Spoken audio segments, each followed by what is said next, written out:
So my name is Tenzin Namdak, and I got into Buddhism in 1993 in the Netherlands, in a center called Matter Institute.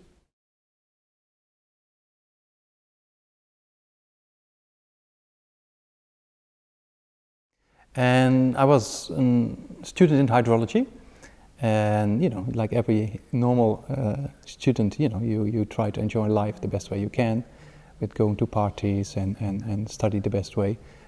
Study the best way you can, and then because I had a kind of history in martial arts, I used to do a little bit of martial arts. So then, from hardcore taekwondo, I went to kung fu, and then into tai chi, and then more about the philosophical aspects behind it. And that led me to a more spiritual part. What attracted me so much in Buddhism in the early days was kind of, I had a bit of scientific background, and in Buddhism there's this incredible openness to questions and analyzing things. And then, of course, this amazing teachings on love and kindness, compassion and wisdom that attracted me a lot. And I had always those questions in life. What is the meaning of life? Is there past and future lifetimes?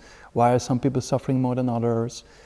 Not that I straight away saw the answers, but I saw this incredible way of mind science, so to say, because that's what it is, right? Buddhism is kind of a mind science in which you can find answers to these questions. So then, I think in my early 20s, then I basically stopped going to parties, and so considered to my friends I was going a bit kind of a strange direction maybe, but then I was studying Chinese medicine in the weekends next to the regular studies of hydrology. And then I studied more Buddhism at the center in Matter Institute. And I then finished my studies and then did one project for the government, environmental research, living on the center, and then traveling to the city and did a project. And then, I got more into Buddhism, and then after 3 months coming to the center, so to say, then I thought I have to become a monk, right? So then Geshe said to the teacher there, he said, no, take your time, your first 1 year, you study well, and then we talk again. So that's what we did.